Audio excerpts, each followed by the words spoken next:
बहनों भाइयों माताओं सज्जनों ऋषियों से कभी गृहस्थी लोग सवाल किया करते थे, प्रश्न किया करते थे। महर्षि मनु से लेकर के महर्षि चाणक्य और उसके बाद में महर्षि स्वामी दयानंद तक इस परिपाटी को जब हम देखेंगे तो आपको बहुत कुछ प्राप्त होगा। गृहस्थी लोग जाकर के पूछते थे, जैसे महर्षि चाणक्य जी को पूछा, ऋषिवार हम गृहस्थी व्यक्ति हम सुखी रहना चाहते हैं, ये सुख कहां प्राप्त होगा? और प्रश्न भी संस्कृत में होते थे, वहां पर कहा जाता था सुखस्य मूलम किम, सुख का मूल, सुख की जड़ क्या है? तो ऋषि लोग क्या उत्तर दिया करते थे? सुखस्य मूलम धर्म, कि सुख जो है उसका मूल धर्म है और धर्म के माध्यम से, धर्म के ऊपर चल करके धर्म की परिपालना करने से ही सुख प्राप्त हो सकता है। आगे भी बहुत सारे प्रश्न किए गए। धर्मस्य मूलम किम, ऋषियों ने कहा अखिलो वेदो धर्मस्य मूलम, वेद ही धर्म का मूल है। लेकिन बात आते आते यहां पर आ गई, ऋषि दयानंद जी महाराज से पूछा, स्वामी जी हम सुखी रहना चाहते हैं, सुख कैसे प्राप्त होगा? आप और हम जितने भी प्राणी यहाँ पर बैठे शरीरधारी सुखी रहना चाहते हो ना? कोई दुखी तो मेरे ख्याल में होना नहीं चाहता, सब अपने आप को सुखी देखना चाहते हैं। तो महर्षि स्वामी दयानंद जी महाराज ने कहा, भाई देखो सुख का मार्ग तो वो है जो वेदों ने बताया और मेरे से पूर्व ऋषियों ने बताया है। बोले स्वामी जी थोड़ा सा सरल करके बता दो। वो ऋषियों का जमाना था, व्याकरण का जमाना था, संस्कृत हमारी बोलचाल थी, वेदों का पठन पाठन था, लेकिन इस समय सरल भाषा में हम जानना चाहते हैं कि स्वर्ग कहां मिले। ऋषिवर दयानंद जी महाराज ने कहा स्वर्ग तो इस धरती के ऊपर ही मिलेगा।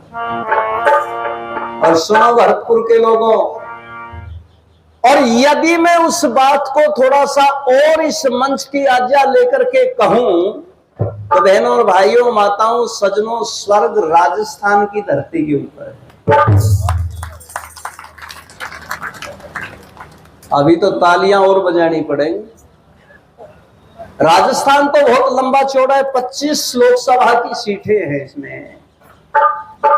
एक व्यक्ति ने कहा जी राजस्थान तो बड़ा प्रांत है, कहीं नजदीक बताओ। हमने कहा भाई राजस्थान की धरती के ऊपर एक जिला है, जनपद है भरतपुर, भरतपुर में स्वर्ग है।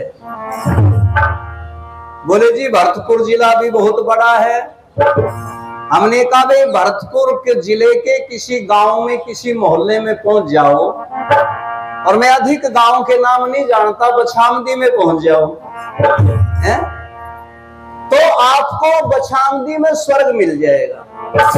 और बछामदी में नहीं, जिस जिस गांव से आप आए हैं हर गांव के अंदर आपको स्वर्ग मिल जाएगा। और कुछ लोग क्या कहते हैं, बोले जी स्वर्ग तो मरने के बाद मिलता है, ऐसा भी तो कहते हैं ना। हमने एक व्यक्ति से पूछा, हमने कहा भैया श्रीमान जी स्वर्ग कैसे मिलेगा? बोला जी मरने के बाद मिलेगा। हमने कहा फिर जिंदा क्यों हो, मर जाओ।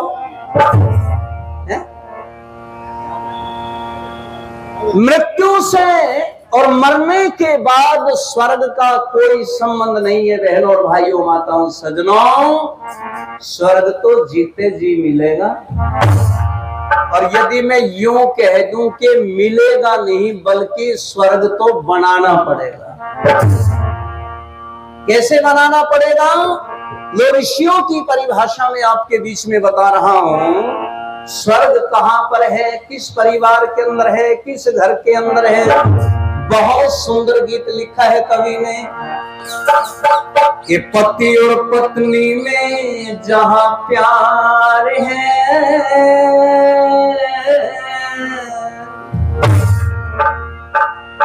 झांक लो अपने अपने घर में किस किस का है, पता चल जाएगा। पति और पत्नी में क्या है? जहां प्यार है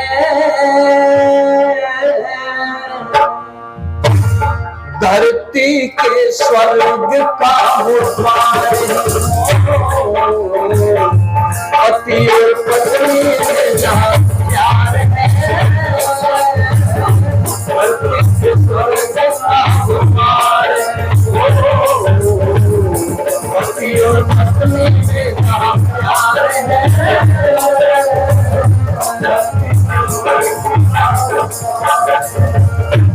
गृहस्थ में स्वर्ग है, उस गृहस्थ में स्वर्ग है जहां पर पति पत्नी में कभी लड़ाई नहीं होती, झगड़ा नहीं होता, मनमुटाव नहीं होता, प्यार से रहते हैं। और स्वर्ग कहते किसको है, पहले इस बात को जानो।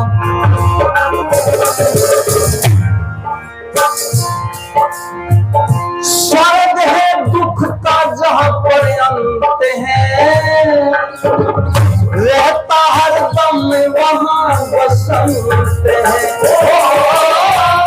स्वर्ग है दुख का जहां पर अंत है, रहता हरदम वहां बसंत है। उस घर की सुनो, उस घर की, अरे उस घर की, उस घर की बगिया में बहार है, धरती के स्वर्ग का द्वार पति और पत्नी में जहाँ प्यार है।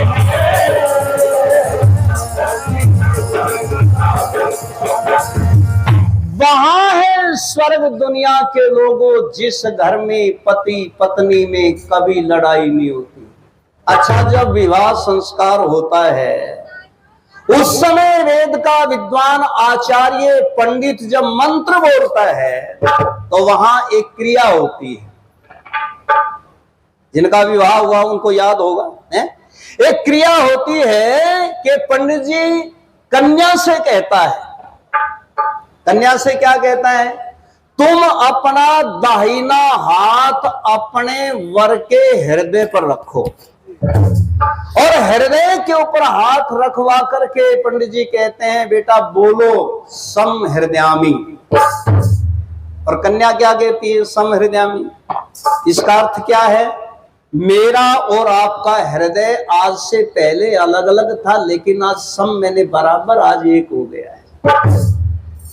फिर वर्षे भी कहता है कि बेटा तुम भी अपनी पत्नी, अपनी जो है ना दुल्हन के जो है ना दाहिने हाथ जो है वो रखो हृदय के ऊपर, और तुम भी बोलो सम हृदयामी। और वर भी कहता है हाथ रख करके सम हृदयामी। और दोनों पति पत्नी ने आज एक कसम खाई, गृहस्थ के जीवन में कदम रखा कि आज से पहले हमने जो कुछ हुआ हुआ, लेकिन आज के बाद हम दोनों पति पत्नी मिलकर के रहेंगे। सप्तपदी होती है, 7 कदम रखे जाते हैं। कितनी क्रियाएं हैं, आजकल तो वो क्रियाएं भूल गए लोग। आजकल शादी में 2 काम रह गए बस, मेकअप और फोटो। महिलाओं का तो मेकअप पूरा नहीं होता, और फिर फोटो उतारने वाला जो कैमरामैन होता है ना, मेरी तो कई बार इच्छा होती है इसे कमरे में बंद करके पिटाई करूं अच्छी तरह से। कोई हो तो नाराज मत होना कैमरे वाले मेरे भाई। हाँ वो आ गया। तो क्योंकि वो इतना समय लगाता है, दुल्हन से कभी कहता है गर्दन इधर कर, इधर कर, ये कर, वो कर, इतना। ये तो नहीं कह रहा है तो ठीक ठाक होता तो वो सारी क्रियाएं वहां पर चलती है। डीजे में कितना समय लगा देते हैं, और जिस समय विवाह संस्कार का समय आता है ना, तो एक खतरनाक प्राणी होता है शादी में। नाराज मत होना कोई बैठा हो तो। सबसे खतरनाक प्राणी होता है, उसका नाम होता है फूफा। फूफा ही कहते हैं भैया, बुआ के घर वाला। तो फूफा को तैयार करते हैं, बोले और तो शायद किसी को धमका दे पंडित जी, लेकिन आप जाओ। और वो जाकर के पंडित जी के कान में क्या कहता है, पंडित जी 15 मिनट में काम कर दो। 4 घंटे डीजे बजा, कई घंटे फोटोग्राफर ने बर्बाद किए, डांस हुआ, लेकिन जब असली समय आया तब फूफा जी को भेज करके कहा 15 मिनट में काम कर दो। पंडित जी ने भी गर्मी में काहे को मरना है, उसने कहा भैया 7 ही मिनट लगाऊंगा और कुछ समय मैंने भी लगाना नहीं, दक्षिणा चाहिए। पंडित जी ने संकल्प मंत्र बुलवाया, 1-2 मंत्र इधर उधर के बोले और अग्नि के चौगर्दे एक ही चक्कर लगवाया, एक ही, जल्दी थी ना। और पंडित जी ने कहा ले जाओ भाई अंदर। एक ने कहा रे पंडित जी विवाह संस्कार तो 4 फेरे होते हैं, चक्कर होते हैं, वो तो पूरे कर दो। पंडित जी ने कहा भैया जितने उतावले तुम हो इतने जल्दी में मैं हूं। मैंने तो इस लड़की को लड़के की बहू बनाना था और इसे रहना होगा तो एक ही फेरे में रह लेगी बस। ऐसा मामला गृहस्थ के अंदर गड़बड़ हो गया है। बताओ पति पत्नी में प्यार कहाँ होगा? इसलिए क्या कहा, जहां पर पति पत्नी में झगड़ा नहीं, लड़ाई नहीं, बैर नहीं, आपस में मनमुटाव नहीं, वहां पर उस घर के अंदर क्या है मेरी बहनों? स्वर्ग है? और दूसरी पहचान क्या है, बड़ी सुंदर लिखी है,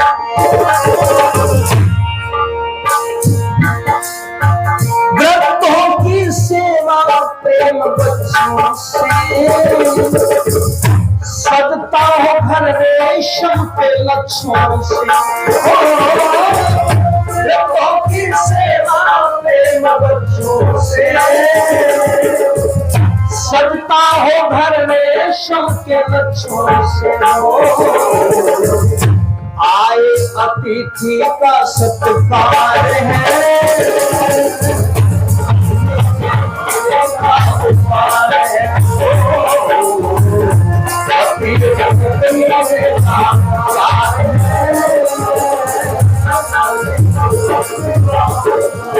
इसलिए रे मेरी बहनों, आर्य समाज से बढ़िया संस्था धरती के ऊपर आपको दूसरी नहीं मिलेगी।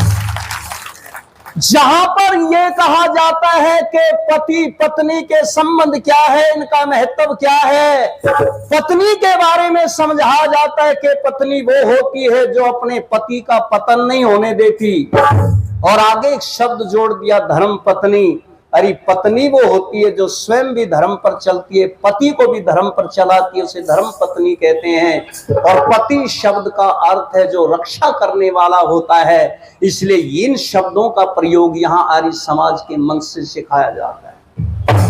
ये वाइफ, ये हस्बैंड, ये मैडम, ये शब्द हमारे नहीं है। यदि इन शब्दों का अर्थ आप सुनेंगे तो आपको गलानी आएगी, आपको शर्म आएगी। वाइफ का अर्थ क्या होता है? अंग्रेजों के यहां पर जाओगे तो वाइफ उसे कहते हैं जो 10 दिन किसी के घर में रह ले और 10 दिन किसी के घर में रह ले।